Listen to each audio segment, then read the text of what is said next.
Good afternoon. I'm Rex Lamore, Director of the Center for Community and Economic Development here at Michigan State University, and a member of our core working group here at Michigan State University that is looking at circular economy. And I'm pleased to welcome you to our fifth informal forum where we have an opportunity to visit with some of our colleagues here at Michigan State whose work contributes to circularity in our world.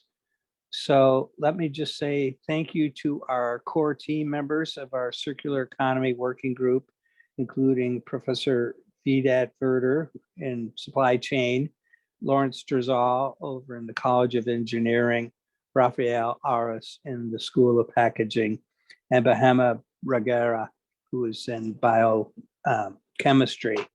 Also, I want to recognize our research assistants who help make these events possible. Mr. Toby Hayes, Miss Kelly Humes, and Miss Wheeler, who is not able to join us this afternoon, unfortunately. So with that, let me introduce our first presenter. We'll take about 15 or so, 20 minutes with our presenter presenting their work and offer a few minutes of Q&A, and then I'll begin with our second presenter. So let me introduce Dr. Courtney Corrigan. Dr. Corrigan is an exposure scientist and environmental epidemiologist whose research helps protect reproductivity and children health by investigating exposure to contaminants in food, water, consumer, and personal care products. She conducts biomonitoring and health studies for a wide range of populations, including preconception and both birth cohorts, as well as communities exposed to contaminated drinking water. Her research has contributed to public health interventions aimed at reducing exposures to flame retardants, polyfluoroalkyl substances, PFAS, more commonly known, and arsenic.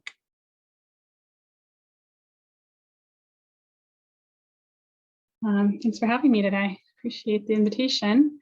And I've really, was excited to learn about the Institute and to become involved. So happy to share with you a little bit about my work today. So for the past 5 years or so, I've been working primarily on a group of compounds called polyfluoroalkyl substances.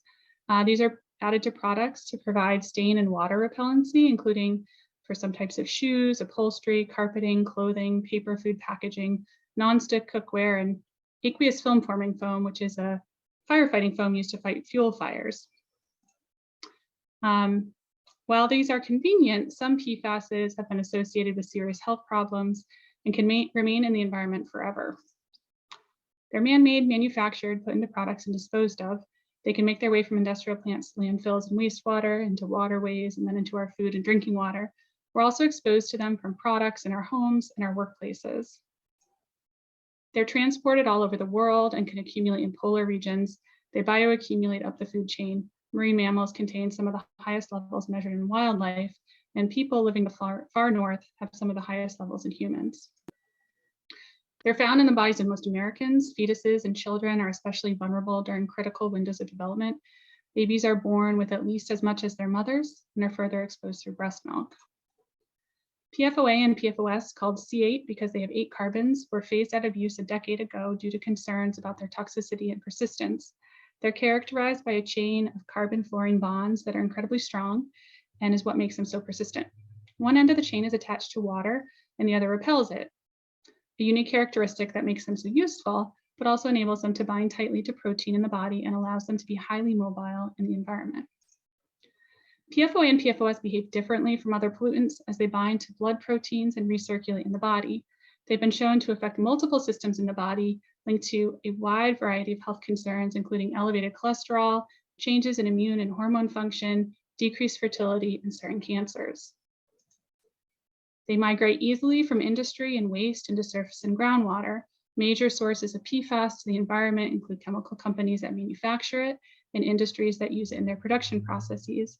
Some discharge directly to surface water, which can impact drinking water, agricultural irrigation, and fisheries downstream. For others, their discharge goes first to a wastewater treatment plant. However, PFASs are not broken down there. They're discharged into nearby water bodies, as well as into biosolids applied to agricultural fields and used to be and used to make fertilizer. From there, it can be taken up into crops, potentially consumed by people and livestock. It can also migrate through the soil into groundwater and off into surface water via runoff. PFAS waste is also disposed of in landfills, which can leach PFAS directly into surface and groundwater. Well-managed landfills have a leachate system that often passes through a treatment system, but needs upgrades to remove PFAS. Finally, some companies emit PFAS in their stacks, leading to dry deposition on the surrounding land, where it can be taken up by plants and wildlife, as well as migrate into surface and groundwater used for drinking water, agricultural irrigation, and fisheries. Over 5 years ago, I helped publish a study reporting that over 6 million Americans have been served by drinking water systems containing elevated levels of PFAS, and that systems were more likely to be contaminated with closer proximity to industrial sites manufacturing PFAS, military fire training areas, AFFF certified airports, and wastewater treatment plants. This was a first look based on limited data, and it's since been estimated that PFAS are detectable in drinking water for over 110 million Americans. You'll notice that Michigan really lights up on this map. That's because Michigan has been looking and has tested over 1,700 public water systems that serve 80% of state residents. These included community water supplies, schools, and childcare providers on their own wells, as well as tribal water systems. PFASs were detected in approximately 170 or 10% of systems, with elevated levels in about 51 of those systems, which is about 3%, which had concentrations in water between 10 and 70 parts per trillion. Point sources of contamination include military bases and airports, tannery operations, paper mills, and plating facilities. This isn't maybe the best map because the dots here are for any detection, and the colors only differentiate between data sources. Just to dive into one site you might have heard about that's sort of nearby, over by Grand Rapids, a former tannery at Wolverine stored PFAS chemicals outside. They had poor disposal practices, and waste from that tannery has now contaminated groundwater all over the area. A woman named Sandy Winstelt, her well water and blood contained alarmingly high concentrations of PFAS, as do many of her neighbors. She's been very public about the levels in her body and her story. Her husband, Joel, died of liver cancer in 2016. She learned about the contamination in 2018. Her neighbors, the McNaughtons, live on the same street, and their well is also contaminated. They say their son is often sick and that some of his vaccine titers are low. The husband has developed high cholesterol, and the mother has suffered 2 miscarriages. Also, there's also a site, one of the first PFAS sites found is on in Oscoda, Michigan, near the Wordsmith former Air Force Base. There are very, very high levels of PFAS in the groundwater underneath the base from historic use of AFFF. They actually used to, I guess maybe they still do, have the foam come out of the top of the airplane hangar. So if you actually Google PFAS airplane hangar, testing, you can see these videos that show the firefighting foam just coming down. And so this picture here isn't the firefighting foam, it is surface water foam on the lake. So this is, over a decade or two after those types of discharges from in the hangar, but the PFAS contaminated groundwater is actually discharging into this lake, and the levels of PFAS in the water, and particularly the surface microlayer, because PFAS like to hang out on the surface microlayer, and the surface water foam are highly elevated. And there's a new documentary called No Defense that talks about this. I helped publish a paper a couple years back now, estimating exposure to children and adults recreating on the lake. And we did find, similar to reports from the state, excess risk from ingestion of the foam and even the bulk water for children. Like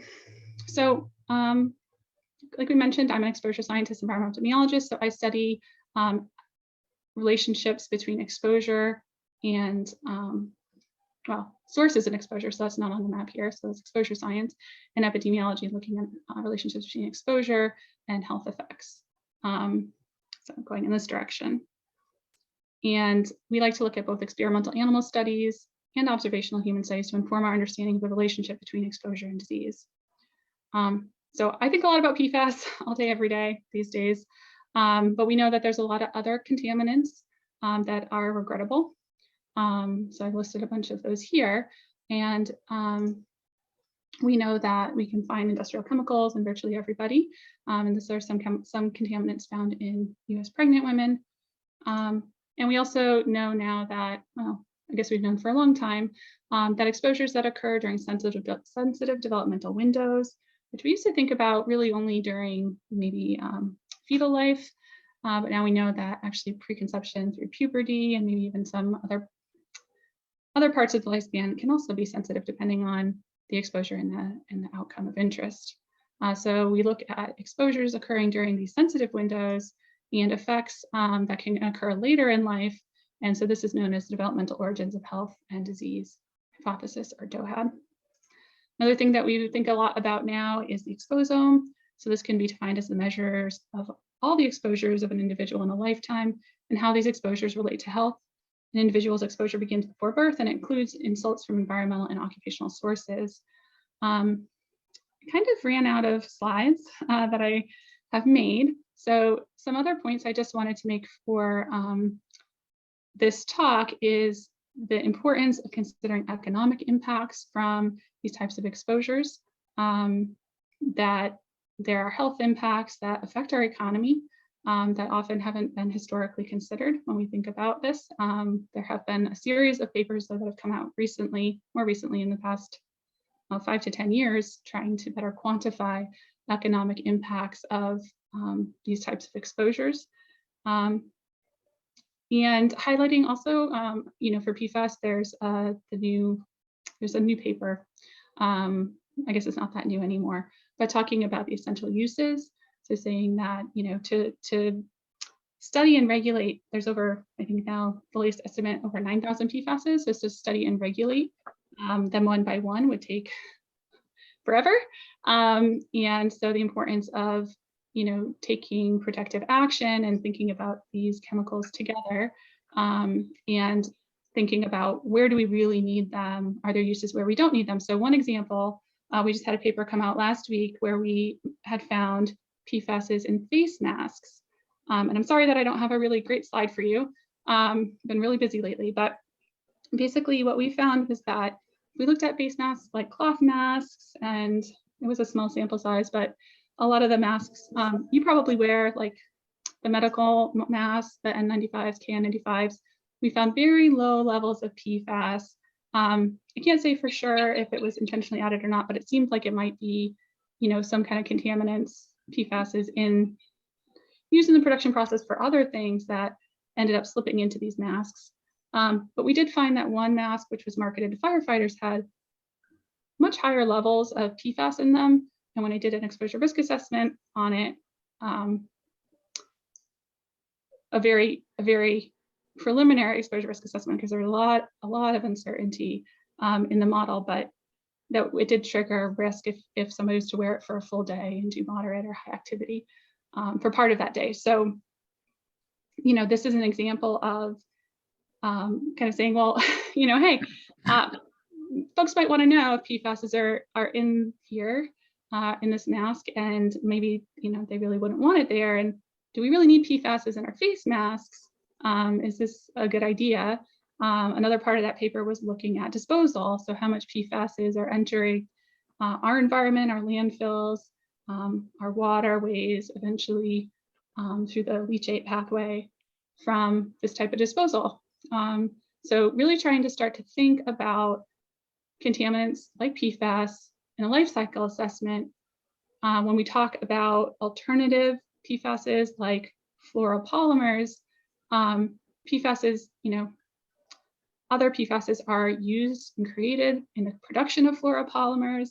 There are trace levels of other PFASs on fluoropolymers that are released. We just had a paper come out about firefighter turnout gear, actually quantifying this. And so, even if exposure is not significant to the individual from using that product, there are still pathways of exposure through the life cycle, right? Through creation of the product and through disposal of the product. So thinking about the life cycle, when we think about these issues, the importance of green chemistry, right? Let's design our chemicals and our products to not have this type of biological activity, and train our chemists to understand how to do that, which requires a lot of interdisciplinary collaboration. And there's probably one more thing that I can't think of. So I'll end it there. And thank you for your attention, and take your questions. Excellent. Thank you, Dr. Carrigan. Let me ask a question. I'm sure others might have another question. I've always been curious about why we don't adopt a more stringent precautionary principle here in the United States to reduce the potential for introducing these kinds of chemicals into the environment that then are much more difficult to get out of the environment once they are in the environment. And I would appreciate your insights. What are the impediments to introducing a precautionary type principle? So it's a good question. I really got my PhD because I thought it was just a lack of science. And I think what I found is it circles back to our political system. So it really becomes a policy question. And also you can't know what you don't know. So sometimes I feel a little bit like I'm in Jurassic Park, life will find a way. That's sometimes how these chemicals feel. We think we found something great and we tested it for everything, and then we find that we didn't. The story with PFAS, if you've seen the movie Dark Waters, is very different from that, in that there were some clear hints of concern early on, a long time ago, before I was born. I'm 40, so a long time ago. And yet my whole generation and generations after me were all exposed because some people decided not to disclose that information and not to act on it. So. Okay. But I think your point about green chemistry, I mean, some of what we've heard from an economic development perspective is that the precautionary principle might dampen innovation. However, I think that is a ruse, that in fact, it's more innovative to discover green chemical biological mimicry that is likely to be more healthy and supportive and takes a lot more thinking and doing than. So anyway, we're sort of pushing back on that a little bit. Other questions for Dr. Carrigan? I see two hands. I raised my hand. I don't know if Yes. how we're gonna go about Sorry, this. Robert. That's okay. So Yeah. I'm actually curious the link between high cholesterol and PFAS. What's known about them? Why is PFAS promoting biosynthesis of cholesterol? Is it stopping the I don't know, the metabolism of cholesterol? What's the link, the biochemical link between those PFAS and high cholesterol? So I'm not a mechanism person. The last time I heard this question raised, I remember the answer being that we didn't know yet, and that was probably a few years ago. I do know the EPI data and what that says and what that shows. So in the CCED Health study, which was a very large cohort of 5 contaminated water districts near the DuPont Washington Works plant, it happened to include one water district that had lower levels. And it turned out to be very important because what you see is that there's a very clear dose response of the people with the lower levels up to the people with the higher levels. And it's just very clear, that association. And it's been replicated, since many times. So it's a pretty clear finding that we see this, and that humans seem to be more susceptible, that we, even taking into consideration body size and metabolism, are metabolizing PFASs, particularly legacy ones, much more slowly than animals. So there's a lot of problems with extrapolation from animals to humans in those. It seems because of their differences from other persistent organic pollutants. So most others that we're familiar with, like dioxin and PCBs, bind to lipids. If you've worked on those types of compounds, which is the types I had worked on PBDEs a lot and other organophosphate flame retardants before I started working on PFASs. Really took me a long time to change my thinking, because a lot of the models and the assumptions that we make for other POPs, do not apply to PFASs. So like was recently have been working on dermal exposure questions, the models that we have, and even the lab models, you know, for like using silicone, for example, as a substitute for skin, don't work for PFAS, right? So we're having to start from scratch in a lot of cases. And so that more than answered your question. I'm going off, but I hope that answers your question. So just a real quick follow-up, and you may or may not know the answer. I'm kind of curious, as somebody who is on an HMG-CoA reductase inhibitor, do they know people who have been exposed to PFAS, are they less receptive to cholesterol-lowering drugs? That's a great question. I've asked that question too. I don't know the answer offhand. I do know that cholestyramine, which is, you know, was used before statins, people who take cholestyramine in the CCED health study were found to have lower levels of PFAS. It seemed to be either blocking their uptake of PFAS or preferentially, you know, helping them eliminate it more quickly. Yeah, that's interesting. Yeah. Mm-hmm. Thank you. Yes, thank you. Excellent question. Dr. Drafts. Courtney, thanks for that talk. That was really very interesting. And maybe Rob and I might have to schedule another call with you to come up with a nice NIH grant on this. I was really fascinated by it.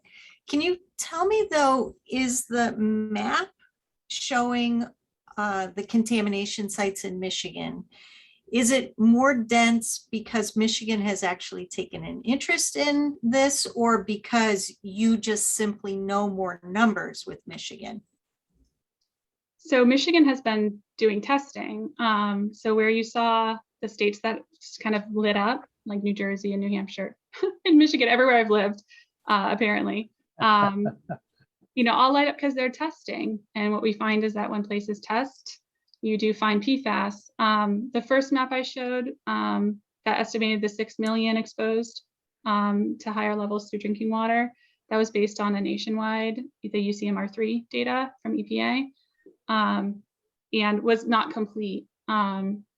But yeah, we do see that people, you know, states that look, find it. EPA has some, sorry, not EPA, Michigan does have some of the lowest enforceable MCLs of any of the states. I do have a figure on a slide on that I didn't show.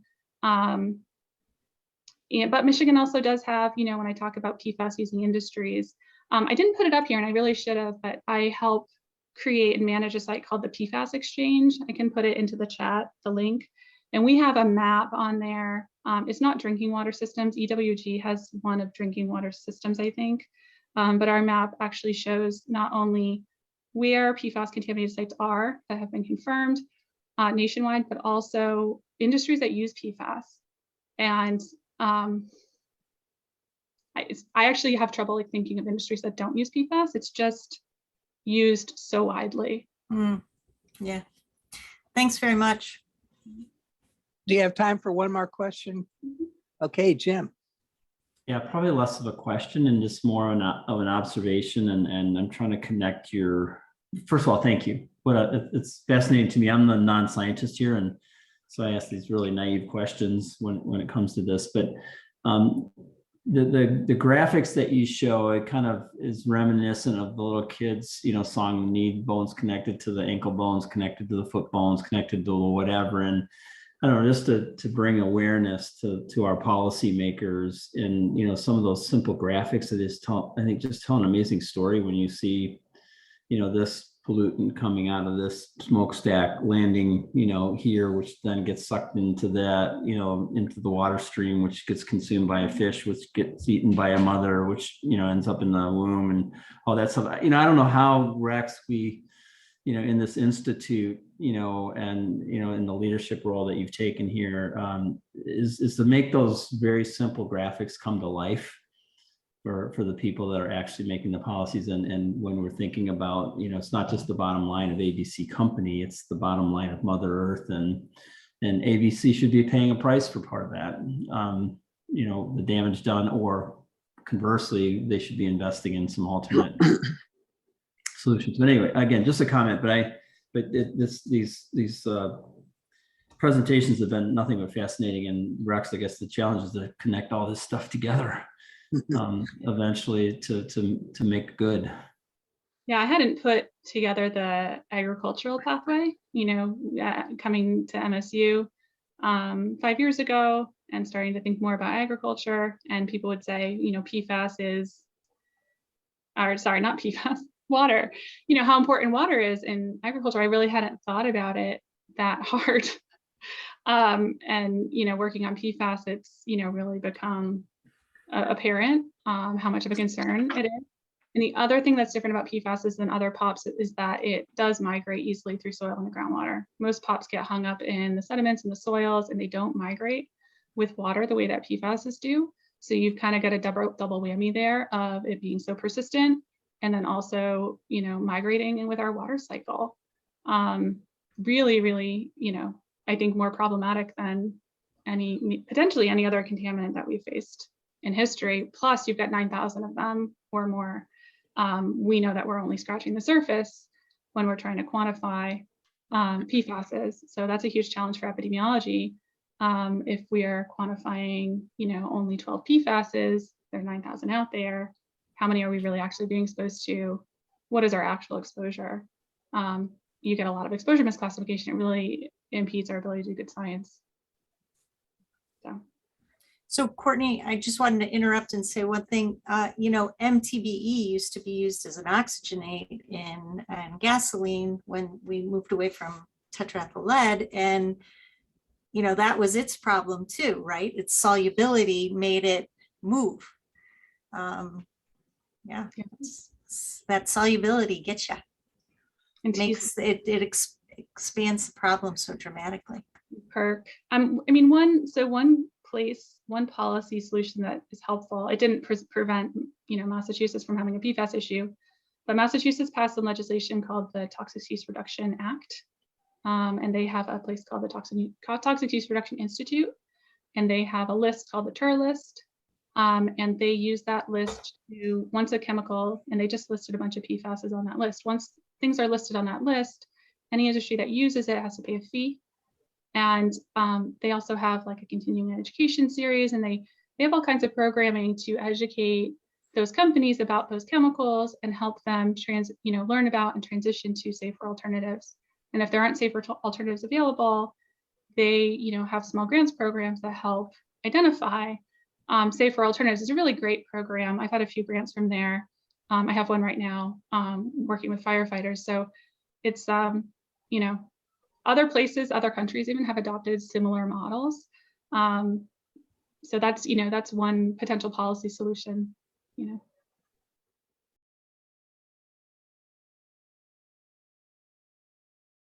So thank you, Dr. Kerrigan, and thank you for your important work in this really interesting area and joining us this afternoon.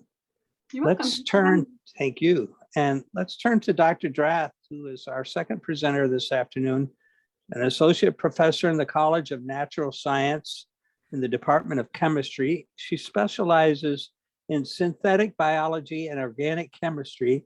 Her research group, the Drath Research Group, studies the creation of microbial organisms for use in chemical synthesis. Their research encompasses creation of new metabolic pathways that do not exist in nature, and the construction of those microbial chassis needed to express their pathways, and subsequent microbial synthesis of targeted chemicals under controlled culture conditions in batch reactors. Interesting. So Dr. Drath, please share with us some of your work. Oh, thank you for welcoming me today. I appreciate the invitation, and sorry that introduction had so many big mouthful of words there. So yeah, my group is, I'm a chemist. I'm an organic chemist. I'm interested in green chemistry and using different technology to make chemicals safely and sustainably. So sustainability is a big word in my group. But as organic chemists, we use the tools of biochemistry, molecular biology, chemical engineering, those types of other tools, interdisciplinary with our organic chemistry. We come up with new ways of making chemicals. And so what we're working on right now, well, actually, I'll introduce the topic by saying that, you know, we're all very well aware that the chemical industry, that there's a movement to move away from using petroleum to make our chemicals. I think it's something like 40% of a barrel of petroleum is used to make commodity chemicals. 60% is used to make transportation fuels, but something like 80% of the profits from that barrel of petroleum come from the chemicals, and much less profit comes from the petroleum itself.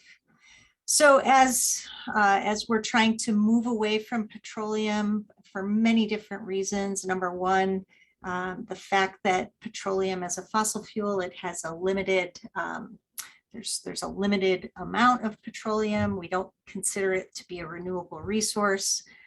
In addition, as we burn petroleum, as we, as we use gasoline in our cars, we're generating lots of CO2, and that's causing us problems with climate change. So there's been a huge movement probably over the last 30 years to use sugars that we can get from renewable resources. Plants can give us cellulose and lignocellulose and starch, and we can use those molecules as starting materials to make fuels and also chemicals. So there's this innate connection between fuel production and chemical production. And it's that refinery concept. So we had a petroleum refinery, we still have a petroleum refining industry, but now we're trying hard to develop a biorefinery industry.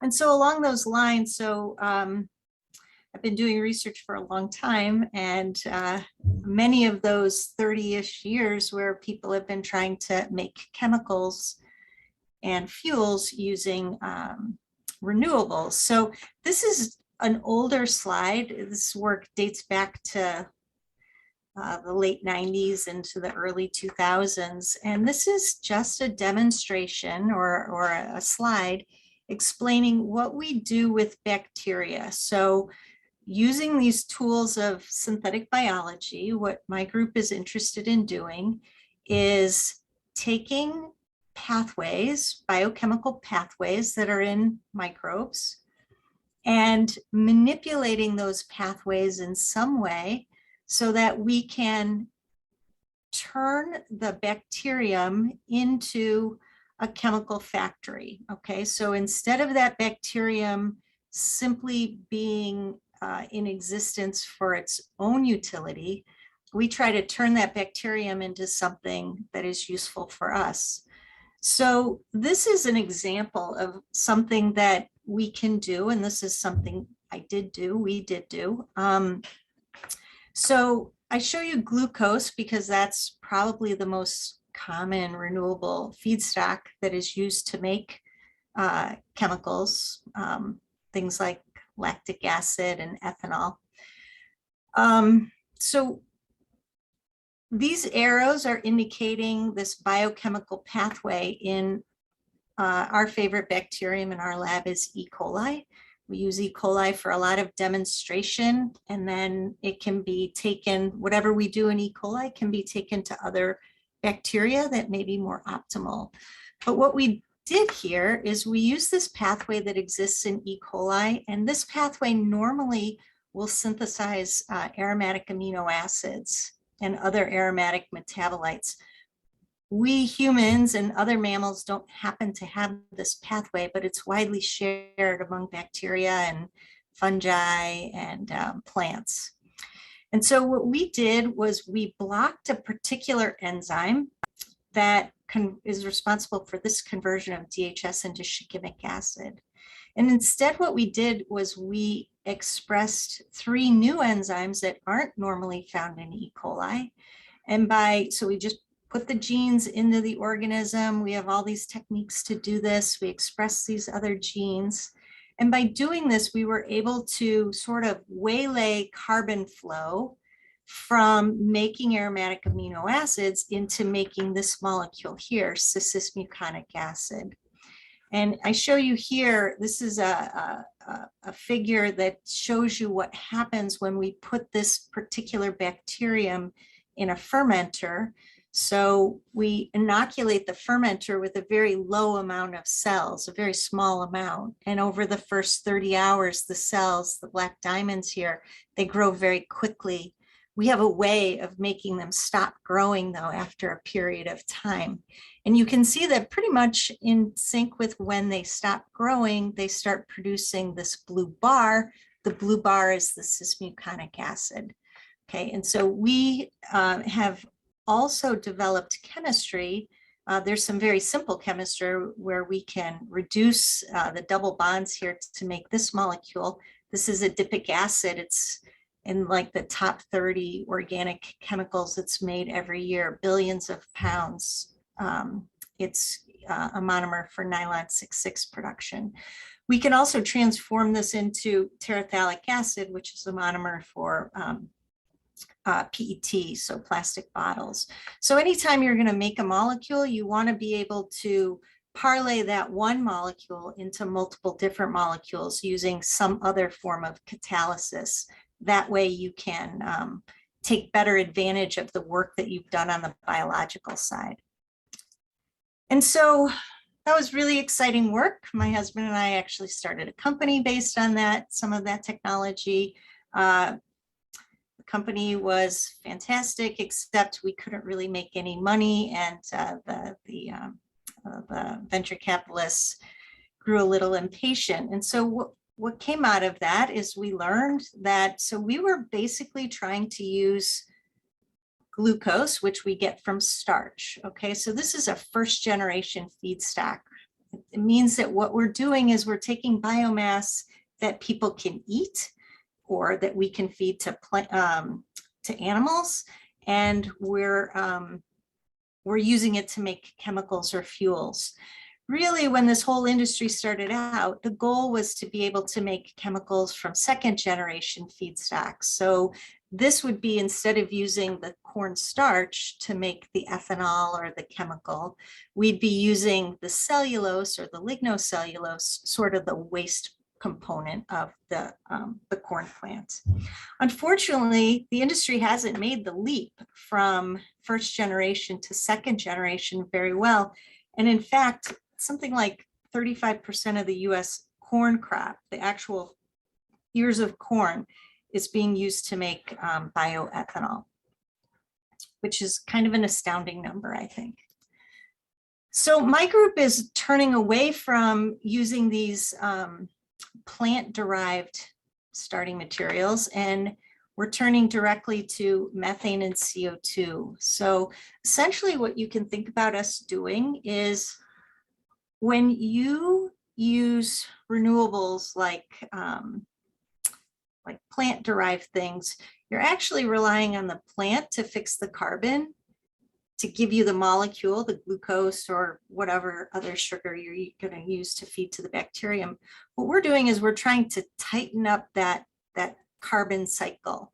And instead of asking the plant to fix the carbon, we're hoping to use chemistry to fix the carbon.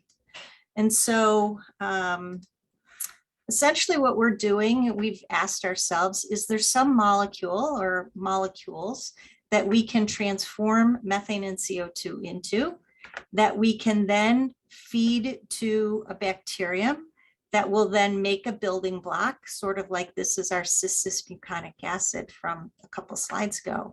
And then we can take that molecule and transform it into numerous other chemicals. And so the molecule that we're focused on in my lab right now, it's actually two molecules. So we're interested in taking methane and CO2. You can dimerize methane to form acetylene, but acetylene is a high energy gas that is prone to detonation. It's also not transportable in condensed phase.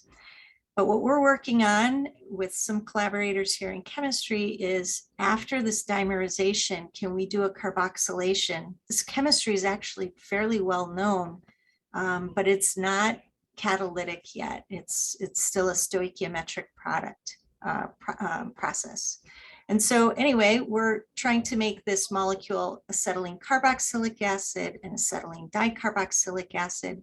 As soon as we add these CO2 molecules onto our acetylene, these molecules are completely safe. This one here, ACA, is a liquid. We work with it all the time in the lab. It's not detonation prone. ADCA is the other molecule that we're working on. And so, yeah, we're also working on a direct mixture of methane and CO2 and going straight to the two molecules. So what I want to show you, and I just have a couple of more slides to show you, is what we're doing to try to now take each of these molecules, ACA on the one hand, ADCA on the other, and transform those molecules or interface them with bacterial enzymology, and from that make chemicals. So as a chemist looking at this molecule, if we're going to do a hydration of ACA, we can do it in one of two directions. We can, in one direction, we can make this molecule here, malonic semialdehyde. In the other direction, we can make this molecule here, pyruvic acid.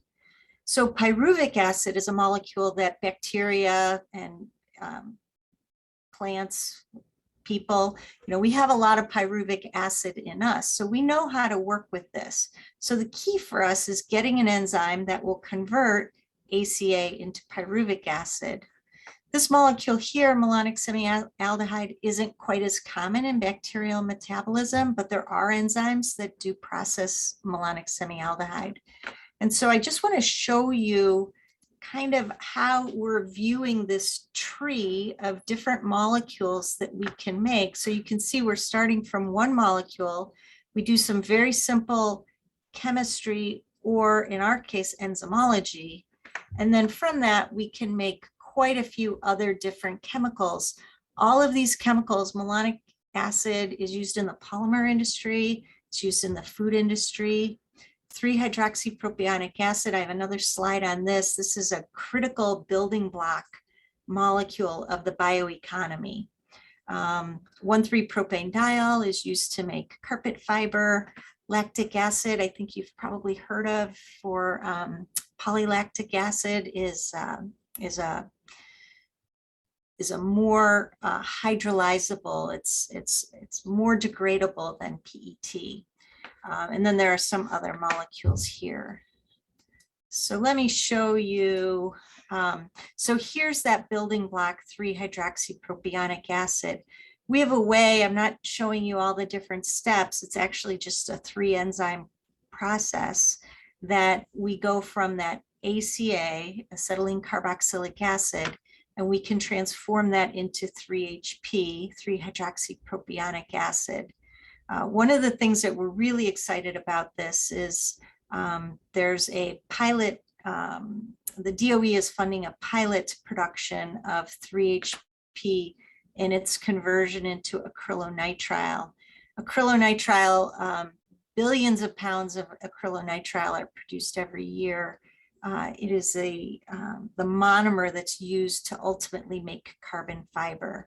And so what I'm trying to describe is that we have a way of taking methane and CO2, converting those into this intermediate acetylene carboxylic acid, and then by integrating that into bacterial catabolism or enzymology, we can make 3-hydroxypropionic acid. And from there, you can make this whole suite of products from that.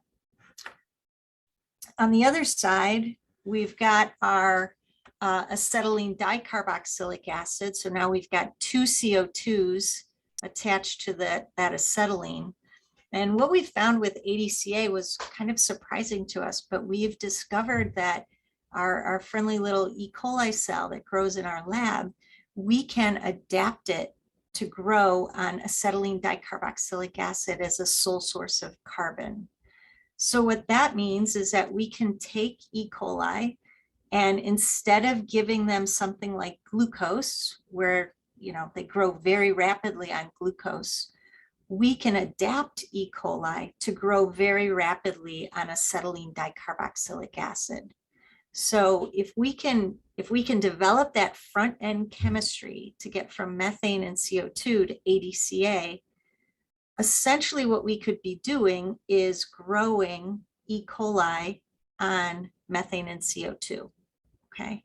And then from there, we're working on ways to make value-added fuels and chemicals from, using those bacteria, using similar processes that we've developed all along. So this is really exciting to us. We're in the process of trying to understand what some of the changes are that are taking place in the E. coli that is enabling this production or this growth on acetylene dicarboxylic acid. But those are some of the things that we're working on in my lab.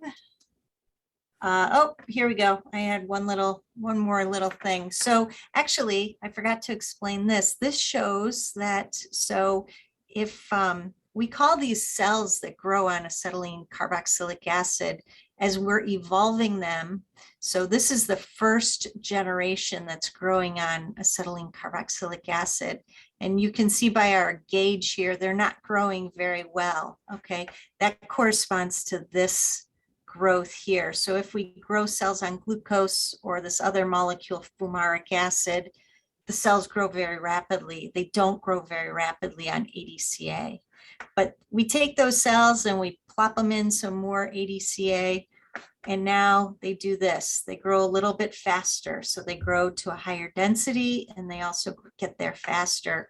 So our gauge has gone up. If we take those cells and we plop them in some more ADCA, now you can see the cells grow almost as rapidly as cells growing on glucose. And what we know from doing all these different types of tests with looking at the genomic DNA of these cells here and looking at their transcripts and the metabolites that are in there, we know that the cells are changing. And so we're trying to understand that, and we're trying to understand that in different organisms so that we can apply this idea of growing cells off of ADCA more widely. And by doing that, we can tap into more biochemical pathways and more characteristics of other organisms. So I think that's my last slide. So these are some of the people that I'm working with, actually some of my MSU collaborators, my husband, John Frost. I'm working with Jim Geiger on some crystallography. I work with Mitch Smith on the chemistry of getting methane and CO2 to ACA and ADCA. Angela Wilson's involved in some modeling, some computational chemistry, and then Wei Lau and Suzy Liu over in biosystems engineering. They're interested, they're generating methane and CO2 sustainably by anaerobic digestion. And Tim Grochon's working with us on making ACA and ADCA. So that's all I've got for you. I'm happy to take any questions. Fascinating, fascinating. Thank you. So, oh yes, and Dr. Jazal, does this ring any bells with you? Are you still with us? Yes, you are. Several years ago, we did a study on the feasibility of establishing a biomanufacturing facility here in mid-Michigan using corn stover, with the possibility of supplying the auto industry with plastics that were not derived from petroleum.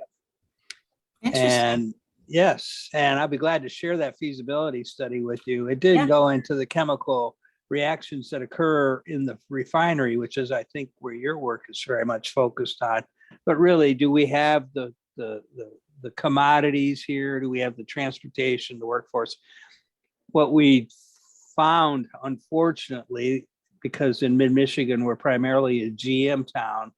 At the time that the study was done, GM really had a little interest in this, utilizing a bio-based material to substitute for plastics. And at that time, Ford seemed to be much more interested, and actually, I think they are still more interested. Have you seen anything occur in a third generation biomanufacturing facility here and anywhere in the Midwest or anything? No. Yeah. It's just not economically viable yet, unfortunately. And everything that I interact with the DOE on, like NREL and stuff, that lignocellulose is a problem, right? The lignin is what, a third by mass, and you got to do something with it or you're just going to build up a big pile of lignin. So I think that takes a lot of their effort. I don't like to compare necessarily what I'm doing to what other folks are doing, but what I think is fun about what we're doing is it's a totally different approach. And sometimes people are interested in totally new approaches and sometimes they're less interested in it. But I think it's definitely worth looking at. And so, I think the economics of reducing petroleum usage are changing, obviously, in a number of different ways. So the feasibility of using this method at your work, I think, is growing. So hang in there, Doc. Thanks. Dratz Corporation, which is the company that my husband and I started, that was like 2010, 2011, when we kind of, we raised some money in 2008 and, made that money last until about 2010, but it was just too much, whether companies were interested or not depended too much on the price of petroleum at that moment. And, so the commitment wasn't necessarily as firm as you need it to be. It feels to me like things have changed now, but we still need to push the technology along. Agree. Any other questions for Dr. Draft? Larry, do you remember the company? They make the seats for automobiles. They seem to have much more interest in bio-based materials than any of the other major suppliers to the auto industry. Well, I think the key factor here that you brought out is it's a very cost-sensitive technology.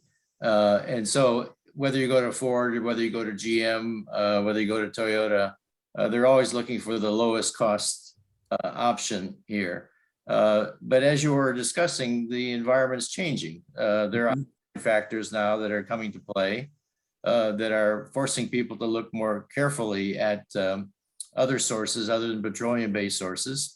And they realize there's going to be an increase in costs with those, certainly initially, but eventually, as I like to say, the chemical engineers will get these processes and engineer them to the point where they can squeeze out some of the costs and they'll be more economically competitive. Yeah. So, you just have to be patient in some things. And the other thing is that I see it that once you can make the chemical, whether green or not, but if it's the same chemical, and you can blend it in with a petroleum source, and there you can, you don't have to make it an on-off situation. You can have something where you gradually increase the green content of a chemical over a period of time. And my experience has been that Ford is the best company for that. There's a group there that's very active about incorporating green chemistry into various materials, particularly polymers that they make for interior parts of cars, mostly under the hood applications. And it's a relatively large group now. Dr. Debbie Malevsky is heading that up. And if you don't know her, it'd be, I think, useful for you to make contact with her just to find out and acquaint her with what you're doing. She's unfortunately a U of M graduate, but we're all Michiganders, right? But she's a very well-known and very strong advocate for increased use of green plastics in automotive applications. Yeah, that would be a good contact. Yeah. I'm also intrigued by some of the national lab efforts in these performance advantaged molecules. So, for so long, we've really been trying to do these replacement chemicals, right? So the drop-ins, our cis-muconic acid going to adipic acid to make nylon, but there's a big effort now in trying to identify new molecules. The problem is that creating a market and, that research of going, making the catalyst, figuring out the purification, separation, and then validating the purity and the new products. It's daunting how much work there is to do. And I don't know that companies are as motivated to do that out of the goodness of their heart, right? They have stockholders to answer to on this. Yeah. Yes, indeed. Yeah. So, well, thank you for the opportunity. No, thank you. Appreciate it. Yeah, and thank you for your excellent work in this field and helping to advance a more bio-based industry in our state. Any other questions for Dr. Drath? Well, thanks for joining us. This is the 5th of our forums. This is the last we've organized. Oh, I see. Oh, it's a clap. Thank you, Robert. Appreciate that. Last of our 5 forums, we'll be combining these together and pulling together a brief video of circularity at MSU, highlighting the research of our colleagues and the work that they're doing. It's been a very enlightening experience having had a chance to sit through these presentations and listen to the very pioneering work of all the scholars that are committed to these kinds of activities at MSU.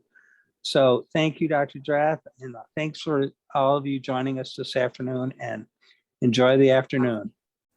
Should you wish to learn more about the Circular Economy Institute and the related topic of extended producer responsibility, visit the website ced.msu.edu.